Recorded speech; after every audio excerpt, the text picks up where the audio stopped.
Surat Abasa. Bismillahirrahmanirrahim. Sa ngalan ni Allah, ang pinakamahabagin, ang pinakamahawain. Abasa wa tawalla. Ang propeta ay kumunot at tumalikod. An ja'ahu al-a'ma. Sapagkat may isang bulag na lalaki ang lumapit sa kanya. وَمَا يُدْرِيكَ لَعَلَّهُ يَزَّكَّى. At paano mo mapag-aalaman? Baka sakaling siya ay maging dalisay. أَوْ يَذَّكَّرُ فَتَنْفَعَهُ الذِّكْرَى. O siya ay tumanggap ng tagubilin at ang tagubilin ay maging kapakinabangan sa kanya. أَمَّا مَنِ اسْتَغْنَى. At siya na nag-aakala sa kanyang sarili na siya ay may sariling kasapatan. فَأَنْتَ لَهُ تَصَدَّى. Sa kanya ay nag-uukol ng pansin. وَمَا عَلَيْكَ أَلَّا يَزَّكَّى. Ito ay hindi pananagutan kung siya ay hindi maging dalisay. وَأَمَّا مَنْ جَاءَكَ يَسْعَى. At sa kanya na lumapit sa iyo na nagpupunyaging mapatnubayan وَهُوَ يَخْشَى. at may pagkatakot, فَأَنْتَ عَنْهُ تَلَهَّى. ikaw sa kanya ay hindi nagbibigay pahalaga o nag-aasikaso. كَلَّا إِنَّهَا تَذْكِرَةٌ. Hindi, huwag mong gawin ito o Muhammad. Katotohanan, ito nga ay mga tagubilin. فَمَنْ شَاءَ ذَكَرَهُ. Kaya't sino man ang magnais, hayaan siyang magukol ng pag-aalaala rito. فِي صُحُفٍ مُكَرَّمَةٍ.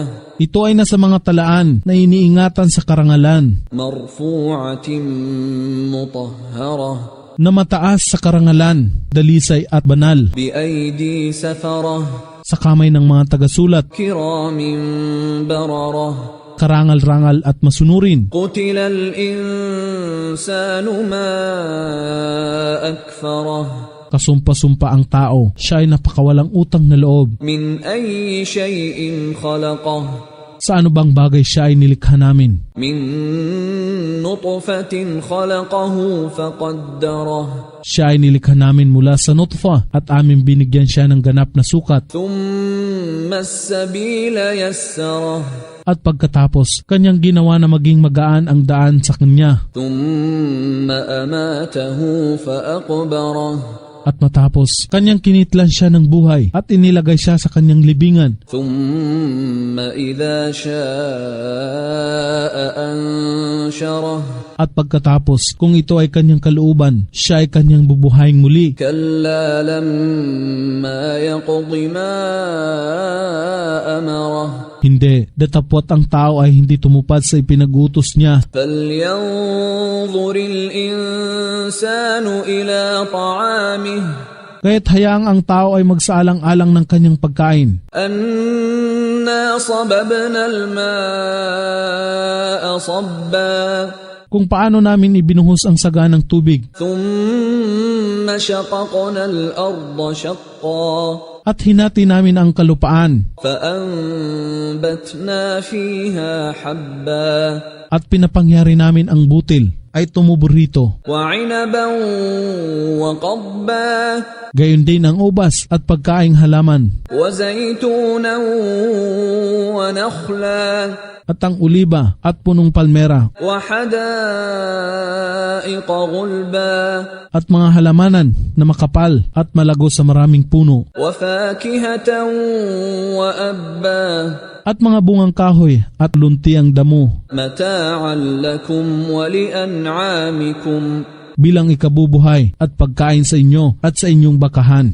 فَإِذَا جَاءَتِ الصَّاخَّةُ. Magkagayunman, kapag sumapit na ang pangalawang pag-ihip ng tambuli sa araw ng muling pagkabuhay. يَوْمَ يَفِرُّ الْمَرْءُ مِنْ أَخِيهِ. Sa araw na ito, ang tao ay tatakas sa kanyang sariling kapatid. وَأُمِّهِ وَأَبِيهِ. At sa kanyang ina at sa kanyang ama. وَصَاحِبَتِهِ وَبَنِيهِ.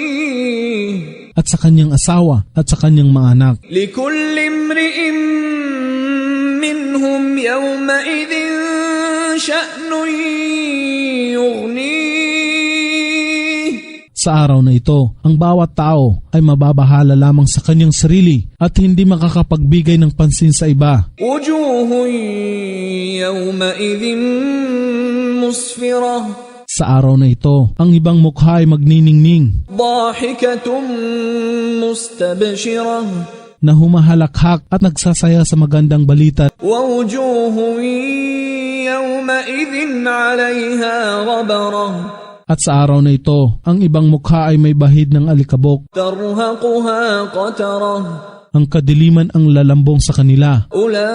أولئك هم الكفرة الفجرة Sila nga ang kafara, mga nagtatakwil kay Allah, ang fajara, mga mapaggawa ng katampalasanan.